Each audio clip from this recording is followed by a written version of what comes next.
Monsieur le ministre des Finances, où en est la désignation des directeurs généraux des trois banques publiques? Le processus suit son cours.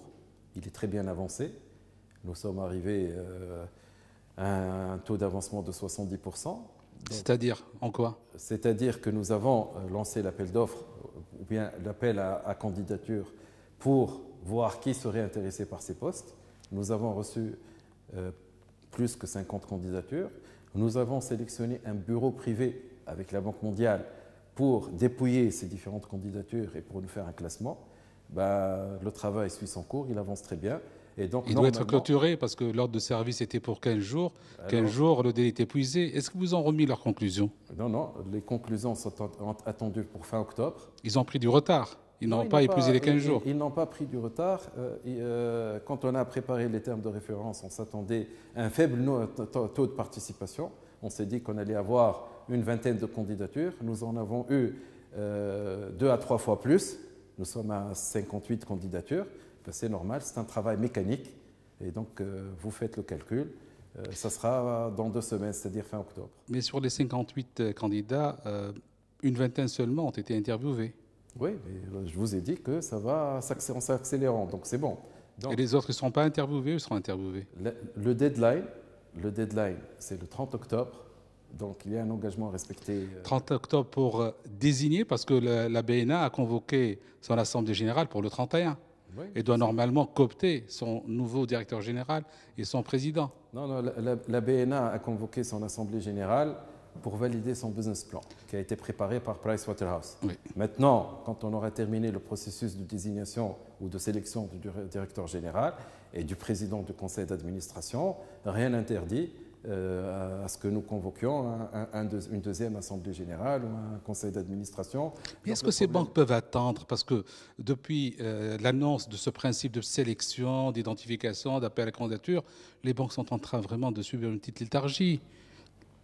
Léthargie, non. La BH c'est l'exception, la BH. Non, la BH a enregistré quand même un bénéfice de 30 millions de dinars au cours du premier semestre. C'est l'exception, oui. Et donc, c'est très bien.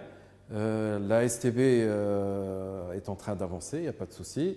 La BNA, nous avons eu effectivement des soucis sur la BNA parce qu'il y avait 2 options divergentes entre le commissaire aux comptes et Pricewaterhouse qui était chargé du business plan. Maintenant, on a réglé les problèmes. Nous avons trouvé la solution pour que ça converge. Et le problème, c'était des garanties de l'État tunisien. Donc, il fallait savoir où les classer. Le problème a été résolu et le business plan est prêt. Et donc là, maintenant, le processus va s'accélérer définitivement. Mais votre promesse d'avoir des institutions, des gouvernances en place le 1er novembre risque de ne pas être tenue. À mon avis, la sélection du directeur général sera terminée le 30 octobre. Qui va, en ultime décision, choisir ces directeurs généraux? Ce qu'on a demandé au bureau qui est chargé de voir les CV, c'est de nous donner un classement. Par la suite, sur la base de ce classement, on va regarder les 3 premiers. Et sur la base de ces 3 premiers, on va sélectionner ceux qui seront les plus aptes à porter le nouveau business plan. Et bien entendu, nous allons soumettre ces différentes propositions au conseil d'administration. Et le conseil d'administration est souverain pour choisir. Les banques vont choisir, ou vous allez décider, vous, en tant que premier responsable des représentants d'État au conseil d'administration, avec le chef du gouvernement? Jusqu'à maintenant, nous avons réussi à travailler la main dans la main, parce que les banques, vous regardez le conseil d'administration, il y a une partie du public, donc c'est le ministre des Finances et le chef du gouvernement et le gouverneur de la Banque centrale, c'est eux les décideurs. Et puis, il y a le privé.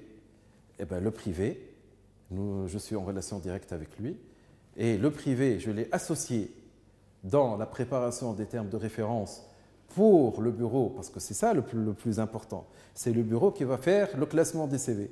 Et bien, le bureau qui va faire le classement des CV, on a fait participer les privés dans les banques publiques, ils ont supervisé toute l'opération, ils ont assisté... C'est le cas d'une administratrice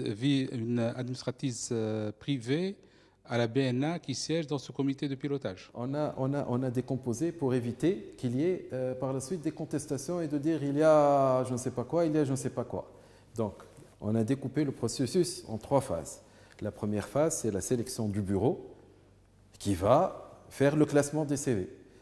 Pour la sélection du bureau qui va faire le classement des CV, nous avons sélectionné dans le comité les privés de la BH. Oui. Dans la deuxième phase, la supervision du travail du bureau pour être sûr qu'il va suivre à la lettre les termes de référence, respecter les engagements, le calendrier, etc. etc.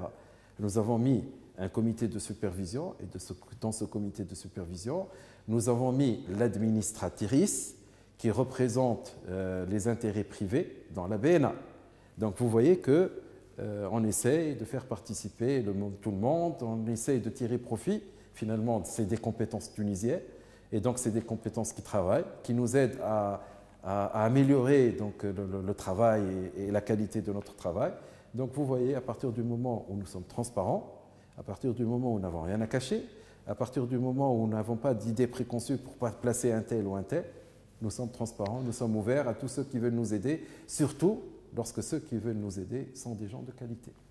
Le dernier mot appartiendra au conseil d'administration ? Bien sûr, le conseil d'administration a la latitude de dire oui ou de dire non, mais je vous rappelle que sur les 3 banques publiques, comme leur nom l'indique, c'est des banques publiques, et donc le conseil d'administration, la majorité, est détenu par l'État, c'est-à-dire le ministère des Finances, et moi-même, je travaille toujours en symbiose et en relation directe avec le chef du gouvernement, et toutes les décisions stratégiques, nous les prenons ensemble. Très bien. Et pour les présidents des conseils d'administration ? Le président du conseil d'administration, ce sera le même processus. Nous allons voir les administrateurs qui sont déjà en place, et on va essayer, parmi ces administrateurs, de choisir le président qui sera, à notre sens, le plus apte à porter le business plan de la banque en question. À ce rythme-là, avant la fin de l'année, tout le monde sera en place. Normalement, les 3 banques publiques devront commencer l'année 2016 avec leur nouvelle structure de management, avec les business plans, et auront entre-temps signé un engagement, le directeur général aura signé un engagement avec le ministère des Finances qui définit les objectifs à atteindre. Un contrat programme. Vous allez améliorer leur salaire ? Bien sûr, les salaires... Ils seront de combien ? Ils vont être alignés sur ceux du secteur privé. Et là, c'est une première en Tunisie. C'est-à-dire, là, ils sont à 5 250 dinars. Ils passeront en combien ? Minimum 4 fois plus. Minimum, si ce n'est pas plus. On a mis des commissions au niveau des conseils d'administration qui sont en train d'étudier les salaires dans le secteur privé. Et on va prendre la moyenne de tous ces salaires et on va mettre le salaire du directeur général de la banque publique exactement au même niveau que cette moyenne, avec 2 parties, une partie fixe et une partie variable. Et cette partie variable sera fonction de sa capacité à réaliser les objectifs du business plan. Donc en matière de gestion publique, ça c'est une révolution. Vous l'avez bien caché, sinon il y aurait eu beaucoup d'autres candidats. Non, ça a toujours été public. Et à mon avis, tous ceux qui étaient intéressés ont eu le temps de participer et de soumettre leur candidature.